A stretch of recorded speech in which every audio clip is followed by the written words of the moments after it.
Ես իմ ելույթում դաշնակցության մասին ասել եմ լավ բաներ եւ վատ բաներ։ Դաշնակցական դիֆերանբներ չկան։ Դաշնակցության այն բանը Ձեր տեսակը, քանի որ ժամկետանց է, Հիմա նայում եմ, ասել դեժավյու եմ ապրում։ Ոսից նույն իրավիճակը մի քիչ ուրիշ դեմքերով, բայց նույն այսպես կոչված կրկոտությամբ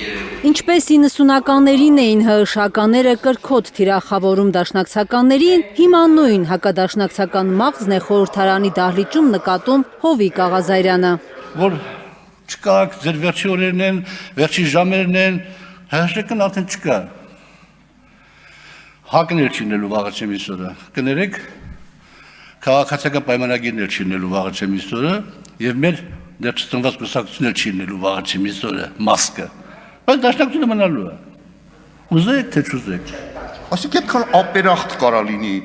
մի սերունդ իր նախնիների նկատմամբ։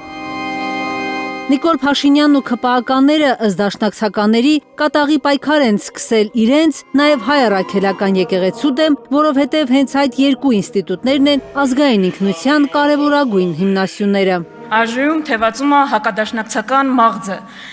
Բանը հասավ ընդեղ, որ Արծվիկ Մինասյանը ասում է, «Էս ինչ մաղձ եք թափում, էս ինչքան մաղձ կա ձեր մեջ, ամբողջը թափեցիք», Ռուբեն Ռուբինյանը ասում է, «Չէ, ամբողջը չեմ թափել, էլի կա իմ մեջ»։ Ես անհանգիստ եմ մեր փոխոսնակի այս նյարդային համակարգով ոնց է գնում բանակցությունների, ընդհանրապես ձեր վարքագիծը որ տեսնում եմ, վախենում եմ պատկերացնել։ Ընդհանրապես ինչքան դուք մի քիչ շատ եք շփվում ձեր թուրք գոլեգաների հետ, այնքան այդ հակադաշնակցական մաղձը շատանում է, մի քիչ զգուշ չտակ ձեզ մի վնաստակ։ Հակադաշնակցական մի նոր կատաղի արշավի առիթ այս շաբաթ դարձավ ՀՌՀ անդամ Հակոբ Հակոբյանի լիազորությունները դադարեցնելու մասին հարցի քննարկումը։ Հակոբ Հակոբյանը ըստ ընդդիմախոսների քաղաքական զսպվածությունը մի կողմ էր դրել ու դաշնակցությունը վիրավորող եւ վարկաբեկող արտահայտություններ թույլ տվել։ Հակոբ ջան, դուք գիտեք, չէ, ինչ արդյունքի են հասել դաշնակցության դատողները։ Դաշնակցության դատողներն այսօր արխիվացված են։ Այս ֆենոմենը դուր չի գալիս առաջի հերթին թուրք-ադրբեջանական տանդեմին։ Նրանք այնքան են պայքարել մեր դեմ, որ դուք չեք էլ հասնի դրան վազելով։ Դաշնակցության բյուրոյի անդամ Արմեն Ռուստամյանն ակնարկում է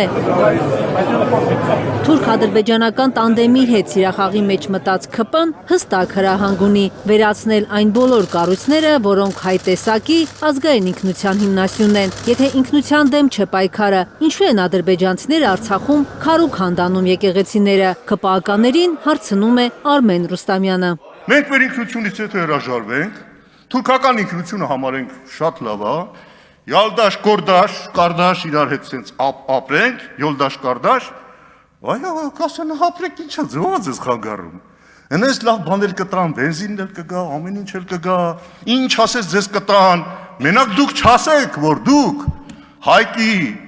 սենունդն եք, չասեք, որ դուք հայ առաքելական եկեղեցու հետևորդ եք։ Հիմա դուք եկել եք մեր ինքնության ոչնչացմանը ձգտող կողմի հետ զինադադարը ներկայացնում եք որպես խաղաղություն։ Ասում եմ, չարի հետ զինադադարը խաղաղության տեղ մի դրեք։ Իրական եւ տևական խաղաղություն հնարավոր է միայն մեկ դեպքում, երբ կողմերի իրավունքները կհարգվեն բանակցություններում, ասում է Արմեն Ռուստամյանը։ Կա հաղթող ու պարտվող, ինչ ասում անում ենք։ Եվ չկա որևէ տեղ, որտեղ ես տեսնամ մեր ինքնությունը պահպանող որևէ նախադրյալա դրված այդ զինադադարի ու խաղաղության մեջ։ Էսա ուշքի եկեք, որտեղ մենք մեր 135 տարվա տերն ենք, պատասխան տալու ենք։ Դուք ձեզ 8 տարվա համար պատասխան տվեք։ Ինչ եք ստացել, ինչ թողեցիք։